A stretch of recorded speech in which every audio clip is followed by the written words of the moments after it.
Bismillahirrahmanirrahim. Assalamualaikum warahmatullahi wabarakatuh. Waalaikumsalam warahmatullahi wabarakatuh. Alhamdulillah alladzi faddala bani Adam bil ilmi wal amal ala jami'il alam, wa salatu wassalam ala sayyidina Muhammad sallallahu alaihi wasallam sayyidil arabi wal ajam nabiyil haramain sayyidil arabi wal ajam wa ala alihi wa ashabihi nabiyil ulumi wal hikam. Allahumma ya muallim Adam wa Ibrahim allimna ilma ma yanfa'una wanfa'na bima 'allamtana wa zidna faham. Alhamdulillah, melanjutkan kembali daripada pelajaran kita, yaitu fikih mazhab Imam Syafi'i. Telah sampai kita kepada syurutut tayamum 1 sampai 5-nya sudah ya. Sebelumnya kita lanjut kepada 6 sampai 10 karena syarat tayamum ini ada 10. Lanjut kita kepada syarat yang ke-6, wa yamsaha wajahahu wa yadaihi bidarbatain al-murad bidarbatain an-naqlatani. Menjadi syarat bahwa wajib dalam tayamum itu dia harus mengusap. Ingat, mengusap yaitu seperti orang mengusap kepala di dalam wudu dengan air, hanya bedanya kalau ini dengan turab ya, debu. Mengusap bukan membilas, jadi debunya itu bukan satu gambreng, bukan satu gayung gitu, siram ke wajah dan tangan. Ini udah belum yang ke-6 nih? Oh udah ya. Jadi yang namanya darbatain atau naklatain itu memindahkan si debu. Itu 2 kali mindahinnya. 1 ngambil, kemudian ditaruh di wajah. Yang kedua ngambil lagi di tempat yang lain. Itu namanya 2 kali memindahkan, atau dalam bahasa lain 2 nakal, atau dalam bahasa lain lagi 2 darbatain ya, atau 2 dorob. Diambil 1 nih. Nah, itu ditepok. Nah, ditepok ini jangan dipakai dulu nih. Setelah ente ambil jangan dipakai dulu, kecuali ke wajah. Jangan diapa-apain nih, jangan digini-giniin. Ambil, langsung ke wajah. Tuh, gini, turun. Terus 1, ambil lagi 1. Nah, ya ambil lagi 1 ke tangan. Nih, jadi pakainya 3 kemarin ya. 1, 2, 3. Gunain yang 1 buat di bawah. Nih, tuh. Nah, yang kedua muter ke atas. Tuh. Ini jangan disentuh nih. Ini jangan disentuh. Nah, yang ketiga ini taruh buat di jempol. Tuh. Putar. Nah, ini buat yang di bawah lagi. Tuh. Ini buat yang di atas. Jempol. Gitu caranya, ya. Nanti kalau mau lihat lebih jelasnya, nanti lihat pelan-pelan, silakan nonton di YouTube-nya Nur Inap. Ditonton, jangan kagak. Itu kan kita bikin buat dokumentasi antum, biar bisa diulang-ulang maksudnya. Ya. Tonton. Nah, dan dia menjadi syarat berarti 2 dorob ini nggak boleh kurang. 2 dorob ini nggak boleh kurang, atau 2 nakal ini nggak boleh kurang. Cuma 1 doang misalnya, itu pun nggak bisa. 1 itu pun nggak bisa. Nih contoh ya, 1 ambil. Yang kanan buat wajah, yang kiri buat tangan. Yang ini nggak kepake. Mau nggak mau ambil lagi. Jadi 2 ini adalah menjadi syarat nggak boleh kurang. Hanya 1 nakal saja nggak mungkin bisa. Nah, dan makruh dia kalau ditambah. Jika 2 ini sudah memenuhi daripada apa yang seharusnya untuk ditayamumkan. Makruh. Kalau 2 ini sudah penuh, sudah cukup. Tapi memang jika belum sampai seluruhnya dengan 2 dorob, dia wajib ditambah. Kalau catatannya adalah kalau belum penuh, belum sempurna, belum sampai kepada 2 yang harus ditayamumkan, yaitu wajah dan kedua tangan. Paham ya? Kalau ditambah doang, padahal udah cukup, itu makruh dia. Yang ke-7, wa ayyuzila an-najasata awwala. Yaitu wajib menghilangkan najis terlebih dahulu. Ya, karena bersuci dengan debu ini atau tayamum adalah keringanan dalam syariat, dari keadaan yang darurat, yang mau nggak mau kita bersucinya harus dengan menggunakan debu, karena sesuatunya diantaranya karena ketiadaan air. Jadi tetap wajib untuk menghilangkan najis terlebih dahulu. Tayamum itu dia jatuhnya untuk membolehkan sholat, bukan untuk menghilangkan hadas. Tayamum bukan menghilangkan hadas, untuk membolehkan sholat. Nah, jadi kalau ada najis, airnya sedikit, maka airnya digunain untuk apa nih? Wudhu atau najis dulu yang dibersihin? Najis yang dibersihin. Itu utamakan, harus menghilangkan najis terlebih dahulu. Sekarang ngomong sama sekali nggak ada air, bagaimana keadaannya itu? Kalau memang kagak ada air, satu-satunya cara hanya dengan tayamum, untuk seorang bisa sholat. Al-ma'na anna sabi'a min syurutit tayamum izalatu najasatil badan al-ghairil ma'fwi anha qablahu in amkanat. Jadi menghilangkan najis terlebih dahulu pada badan kita.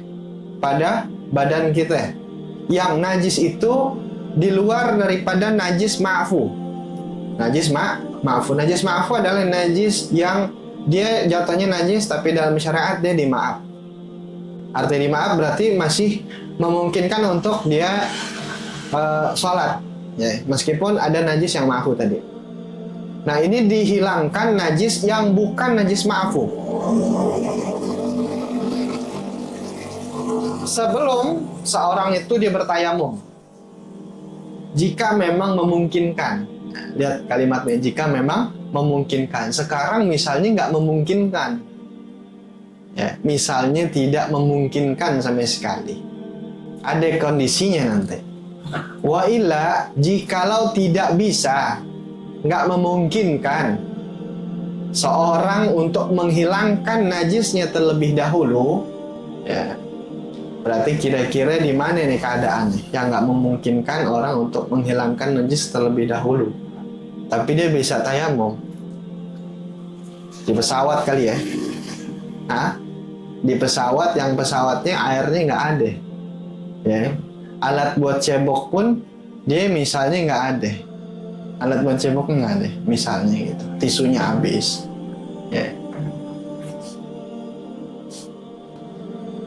Kemudian dia langsung aja tuh pakai celana, misalnya dia habis buang air kecil.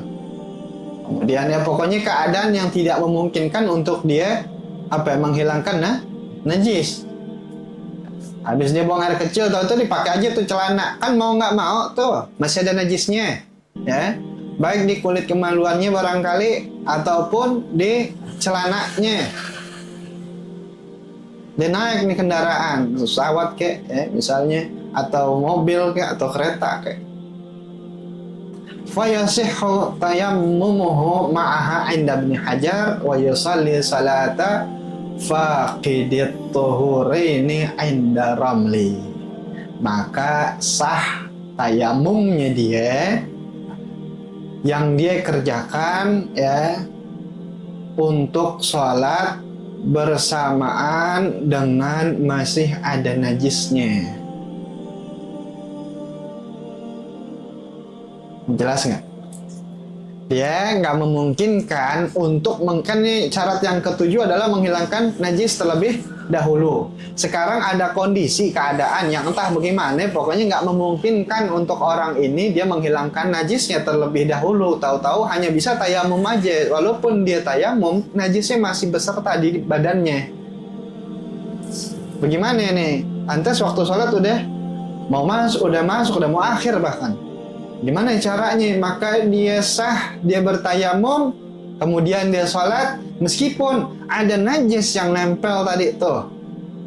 Balik lagi, kenapa boleh begitu? Karena tayamum ini ngomongnya adalah tentang keringanan. Kalau orang tayamum berarti tuh kondisi darurat yang mau nggak mau keringanan ini dikasih dalam syariat untuk membolehkan seorang melaksanakan sholat. Sekarang double, udah bukan najis doang, udah bukan hadas doang yang soal nih, tapi ada najisnya juga. maka dia boleh. Sah artinya sah ya, bukan boleh apa ya, sah. Sah tayamumnya walaupun ada najisnya. Pendapat siapa? Imam Ibnu Hajar. Ya. Wa yusalli salata faqidi tahurain inda Romli. Jadi kalau di pendapat Imam Romli kagak. Pendapat Imam Romli ngapain ente tayamum? Kan ente masih ada najis. Sekarang kalau orang masih ada najis, berarti kan dia nggak sah sholatnya. Bahwa orang nggak sah sholat kalau bersama najis. Sekarang najis nggak bisa dihilangin. Kondisinya nih, nggak bisa hilang nih najis. Pertama ada kondisi yang memang seperti itu. Terus ngapain lagi ente tayamum? Kagak usah tayamum udah. Kalau pendapat Imam Ar-Ramli. Udah, meskipun tidak ada dua kesucian ini, artinya tidak suci dari hadas dan tidak suci dari najis, pendapat Imam Ar-Ramli sudah sholat saja dulu. Nah, kondisinya tidak memungkinkan untuk menghilangkan menghilangkan najis. Paham nih? Ya. Ini ulang ya sedikit. Jadi kalau kondisinya memang tidak bisa menghilangkan najis di badan selagi bukan najis ma'fu, najisnya bukan najis ma'fu, nggak memungkinkan untuk dihilangkan, padahal syarat yang ke-7 ini adalah menghilangkan najis terlebih dahulu, ini tidak memungkinkan, maka sah pendapat Imam Ibnu Hajar untuk dia sholat meskipun najisnya ada, tapi dengan catatan dia tayamum. Tapi kalau pendapat Imam Ar-Ramli, ya kagak usah tayamum, langsung sholat aja, walaupun tidak menghilangkan najis dan juga tidak melakukan tayamum. Catatan, ini untuk sholat menghormati waktu. Untuk sholat menghormati waktu. Belum selesai itu dari tadi nih ya. Wa yajibu alaihil qada indahuma. Wajib tetap untuk mengulang sholat, qada itu sholat ya, dalam dua pendapat ini. Walaupun di pendapat Imam Romli sah untuk dia sholat dengan tanpa suci dari najis dan hadas, tapi wajib diulang. Begitupun di pendapat Imam Ibnu Hajar tetap wajib diulang. Ini hanya ngambil apa ya? Menghormatin waktu sholat. Paham nggak maksudnya? Ya. Tetap bukan ente kagak kodok nanti. Kalau ditemukan ya air untuk menghilangkan najis, untuk ente istinja, untuk cebok atau untuk menghilangkan hadas, itu tetap wajib diulang. Wajib tuh diulangnya. Ya. Ini paham ya? Jangan tiba-tiba ente, oh boleh kalau misalnya ada najis nggak apa-apa sholat aja, udah tayamum sholatnya pakai keringanan, najisnya belum dihilangin, kagak diulang lagi sholatnya, nggak boleh, ya wajib diulang tuh. Jadi kalimat dari tadi tuh belum selesai, jangan langsung wah enak ya, wah jangan begitu mikirnya, wajib deh diulang. Yang ke-8, wa yajtahida fil qiblati qablahu, menjadi syarat. Yang ke-8 adalah wajib untuk ijtihad. Kita maknakan gini, usaha untuk mencari kiblat sebelum dia bertayamum. Okay. Sebelum orang bertayamum, orang kan mau sholat nih, dia tayamum. Nah, sebelum dia melaksanakan tayamum, dia ijtihad dulu nyari kiblat. Katakanlah ini orang sholat berarti nyasar, mau apa ya? Ini kondisinya dia nyasar nih, ya, atau di tengah hutan, atau di gurun pasir. Dia ijtihad dulu nyari kiblat. Nah, kira-kira arah kiblat kemana? Kenapa begitu? Ya, di antara hikmah mencari kiblat terlebih dahulu adalah barangkali dari dia nengok. Nah, dia nengok nih kiri, kanan, depan, belakang, di mana kira-kira arah kiblat, ditemukan tanda-tanda keberadaan air. Sehingga dia nanti nggak perlu tayamum dengan debu, justru dia langsung bisa apa ya, melaksanakan sholat dengan sebelumnya dia berwudu. Yaitu diantara hikmahnya. Maka tidak sah ya tayamum sebelum ijtihad, yaitu usaha mencari apa kiblat sebelum melaksanakan tayamum. Hadza ma'tamadahu Ibnu Hajar, ini mu'tamad dari Imam Ibnu Hajar. Sedangkan dari Imam Romli tidak menjadi syarat, ya, tidak menjadi syarat. Boleh kalau pendapat Imam Romli sah, tetap tidak usaha mencari kiblat terlebih dahulu. Tapi tetap bentuk kehati-hatian, dan ini ada faedahnya juga untuk kita bisa barangkali nanti ditemukan air pada saat orang itu sedang mencari arah kiblat. Nah, yang ke-9, wa ayakuna tayammum ba'da dukhulil waqt, yaitu wajib seorang yang bertayamum itu dia melaksanakan tayamum setelah masuk waktu. Setelah masuk waktu. Waktu salat tentunya yang dimaksud. Al-makna anna tasi'a min syurutit tayammum wudu'uhu ba'da yaqin aw dhann dukhuli waqti salati allati yuridu fi'laha bihi. Maknanya adalah tayamum dilakukan oleh seorang itu setelah dia yakin atau zon, nyangka bahwa waktu salat itu sudah masuk, ya.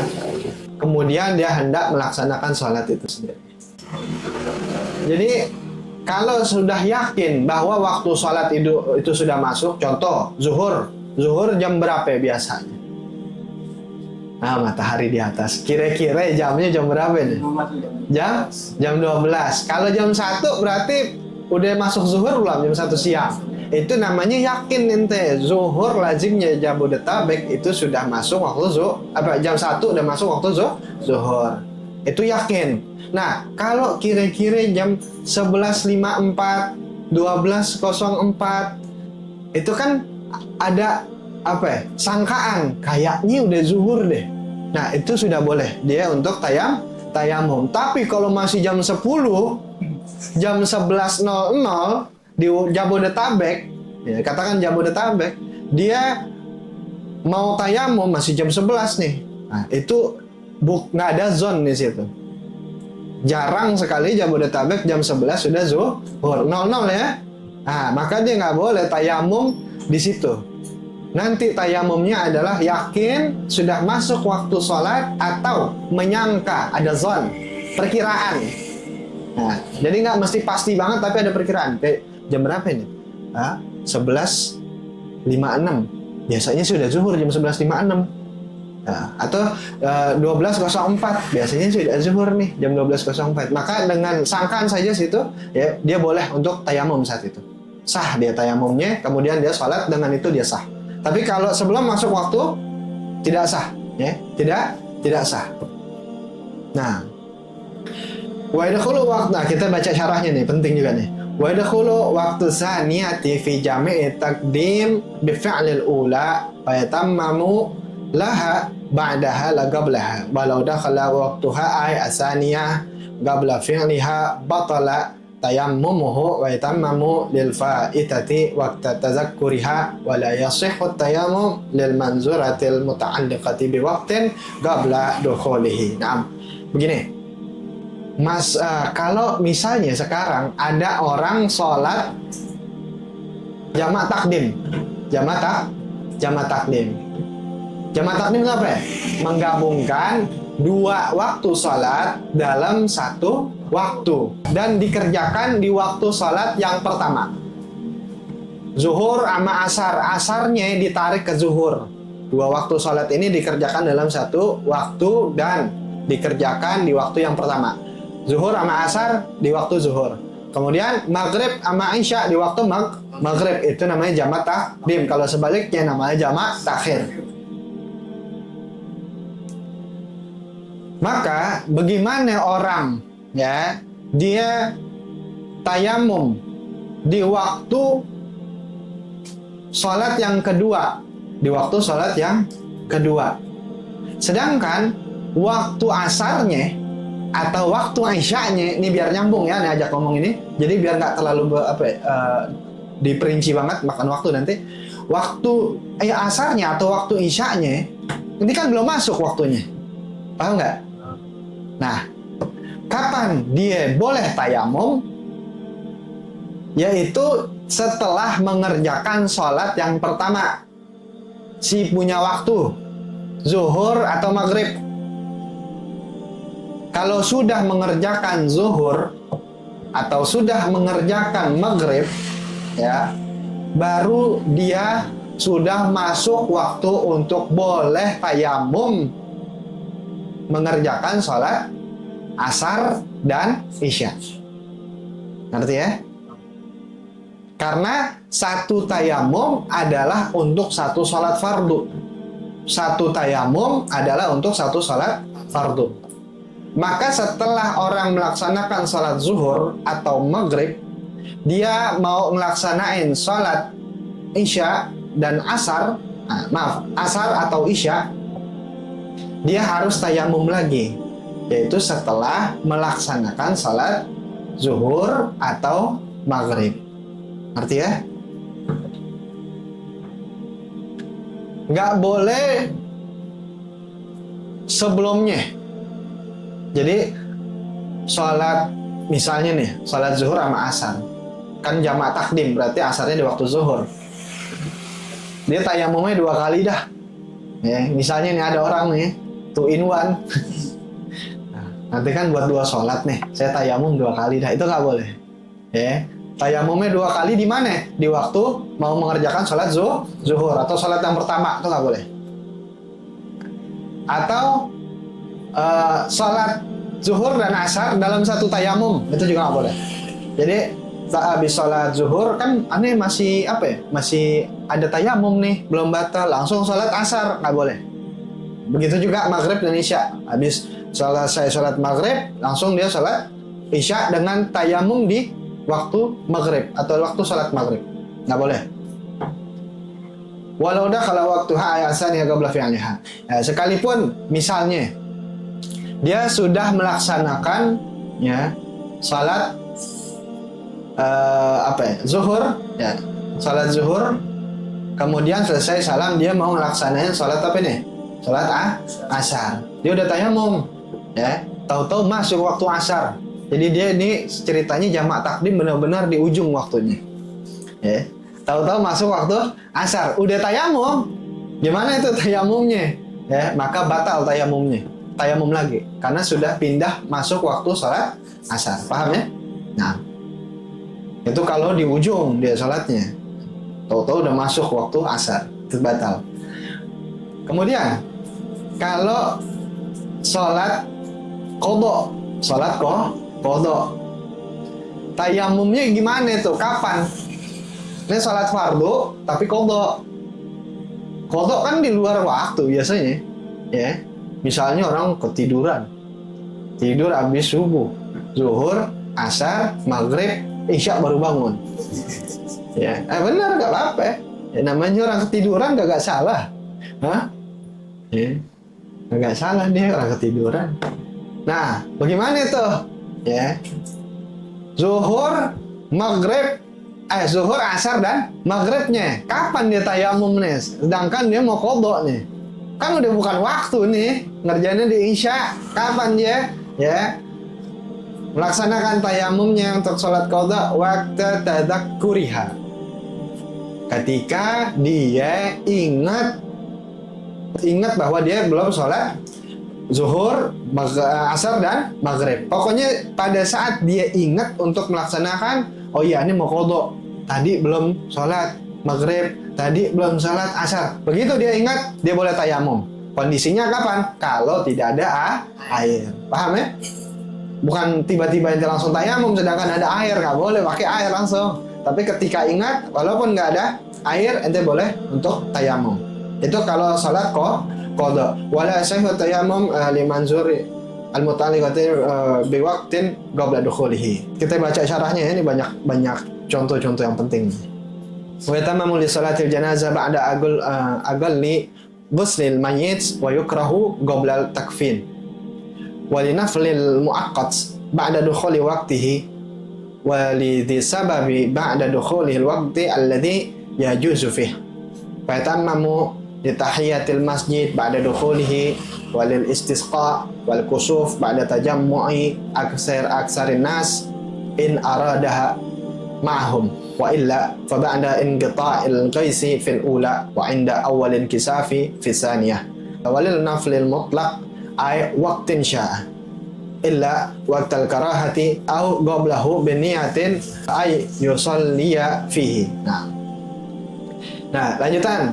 Kalau buat sholat, ini contoh-contoh yang banyak insyaallah. Kalau buat sholat qobliyah, ba'diyah misalnya, qobliyah ba'diyah, itu bagaimana itu? Ya. Nah, kalau sholatnya menyertai sholat wajib, qobliyah ba'diyah, dia boleh digabung dengan satu tayamum. Dia boleh digabung. Nah, jadi gini rumusnya. Satu tayamum untuk satu fardu. Satu tayamum untuk satu fardu. Satu tayamum boleh digunakan untuk satu fardu dan sholat sunnah. Ya. Satu tayamum boleh digabung untuk banyak sholat sunnah. Itu ya. Jadi satu sholat fardu adalah untuk satu tayamum untuk satu sholat fardu. Satu tayamum boleh digabung sholat fardu dan sunnah. Satu tayamum boleh digabung untuk banyak sholat sunnah. Nah, jadi kalau orang ba'diyah zuhur, dia ngerjain apa? Sholat zuhur, masih ada tayamumnya nih. Ya, dia tayamum sebelum sholat zuhur, dia tayamum sudah masuk waktu, kemudian dia sholat ya zuhur, setelah salam dia langsung ba'diyah boleh. Ya, begitupun misalnya isya, habis dia ngerjain sholat isya, dia bangun lagi untuk melaksanain ba'diyah isya, habis itu sholat lagi ditambah sholat apa? Witir, nggak apa-apa terus. Ya. Begitupun taraweh. Taraweh banyak kan rakaatnya. Satu tayamum boleh. Tapi kalau fardu nggak bisa. Nah, ada contoh-contoh lain dengan masuknya waktu. Sekarang kalau sholat jenazah, bagaimana? Masuknya sholat jenazah tuh kapan dia boleh tayamum? Sedangkan air nggak ada nih. Nah, ini penting nih. Ya, tayamum bagi sholat jenazah adalah setelah mayat dimandikan. Ya. Sekurang-kurangnya mayat lagi proses dimandikan, dan makruh setelah pengkafanan. Jadi kalau lagi udah dikafanin itu udah makruh, kecuali emang darurat banget, ente baru banget datang, udah buru-buru tayamum, makruh. Ya. Tapi makruh dia. Masuk waktu tayamum untuk sholat jenazah adalah pada saat dimandikan. Kemudian untuk waktu-waktu sholat sunnah yang berwaktu. Sholat sunnah yang berwaktu. Seperti contoh diantaranya duha. Duha ada waktunya nggak? Ada. Nggak bisa itu sholat duha di waktu sore. Atau sholat duha di waktu tahajud. Nggak bisa. Dia ada waktunya duha. Nah itu bagaimana? Dia boleh tayamumnya kapan? Lidhi sababi ba'da dukhulil waqtil ladhi yajuzu fih. Adalah waktunya itu ya terjadi pada saat karena sebab sudah dibolehkannya melaksanakan sholat pada waktu yang dimaksud. Contoh misalnya sholat duha, sebabnya boleh sholat duha ya adalah di waktu kapan? 100 menit kurang lebih setelah waktu subuh. 100 menit setelah waktu subuh itu sudah boleh melaksanakan sholat duha. Ya, maka tayamumnya pada saat dia mau melaksanakan sholat duha yang karena itu sudah masuk waktunya. Untuk sholat tahiyatul masjid, bagaimana untuk sholat tahiyatul masjid? Ya. Sedangkan nggak ada air, tapi dia mau melaksanakan tahiyatul masjid. Kapan? Setelah masuk di dalam masjid. Setelah masuk di dalam masjid, besok sholat Jumat nih. Duduknya di teras, di teras atau bukan di teras, jalanan. Mau sholat apa ya? Tahiyatul masjid, bisa nggak? Nggak bisa. Itu jangankan pakai tayamum, air aja nggak bisa itu. Ya, pakai air sekalipun dia wudhu, bukan tayamum, tapi sholatnya di mana? Di jalanan, bukan di dalam masjid. Itu nggak bisa sholat tahiyatul masjid. masjid. Sholat tahiyatul masjid kapan? Pada saat masuk masjid. Begitupun orang yang tayamum. Bolehnya dia bertayamum untuk sholat tahiyatul masjid adalah setelah dia masuk ke dalam masjid. Setelah masuk masjid baru dia tayamum di masjidnya. Tuh, ya. Baru dia tayamum. Begitupun sholat istisqa. Apa istisqa? Yang tahu? Sholat minta hujan dan kusuf, sholat gerhana. Kapan tuh masuk waktunya? Bolehnya seorang untuk melaksanakan tayamum dari dua sholat ini, yaitu setelah berkumpulnya manusia untuk melaksanakan dua sholat tersebut, istisqa dan kusuf, minta hujan dan juga gerhana. Wa illa, dan kagak boleh ba'da inqita'il ghais fil ula wa 'inda awalin kisaf fi tsaniyah. Kagak boleh tayamum ya setelah tetesan hujan tuh turun baru dia mau tayamum. Kagak bisa udah. Kenapa nggak bisanya? Udah ada air. Langsung aja dia mau wudu, udah selesai berarti ya. Mau pakai ikut-ikut sholat lagi, udah dari tadi harusnya. Pada saat manusia berkumpul, wah kagak ada air, orang-orang udah pada ngumpul, langsung ambil tayamum tuh boleh. Nah, begitupun kagak boleh juga di sholat gerhana kusuf pada saat awal gerhana sudah mulai terjadi. Nah, matahari sama bulan tuh deh mulai dempet, itu udah nggak boleh, udah nggak bisa sholat gerhana, udah nggak bisa tayamum untuk sholat gerhana. Adapun untuk sholat sunnah mutlak ya, waktunya kapan aja.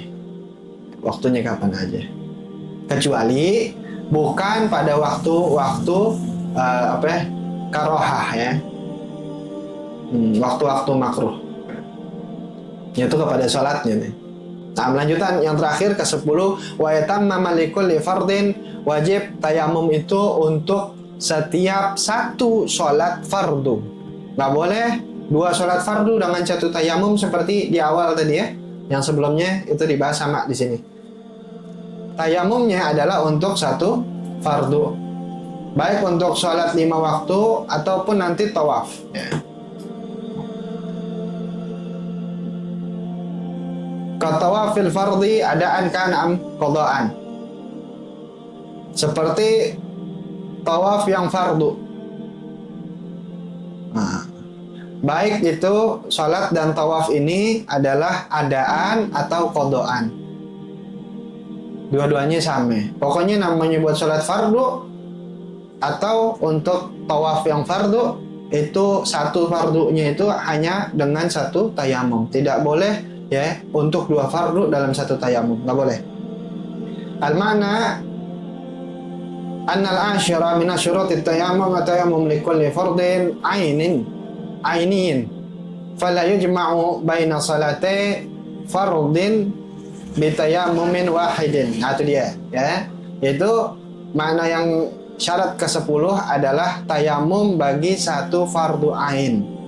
Tidak boleh menggabungkan dua fardu salat dengan satu tayamum. Enggak boleh. Wala baina tawafain fardain dan juga tidak boleh menggabungkan dua tawaf yang fardu dengan satu tayamum. Nggak boleh.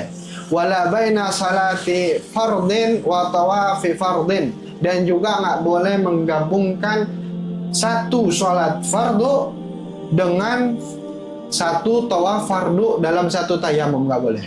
Pokoknya kefarduan itu hanya digunakannya dengan satu tayamum. Satu tayamum hanya untuk satu kefarduan. Tidak boleh digabung baik itu sholat fardu dengan sholat fardu, ataupun sholat fardu dengan tawaf, ataupun tawaf fardu dengan tawaf yang fardu. Itu ya, jadi nggak boleh main digabung. Itu 10 syarat daripada tayamum. Insyaallah lanjutannya fi furudhi tayamum, yaitu tentang rukun atau fardunya tayamum. Wallahu a'lam bishawab. Mudah-mudahan sedikitnya bermanfaat. Wa bisirril Fatihah. A'udzubillahi minasyaitonir rajim. Bismillahirrahmanirrahim.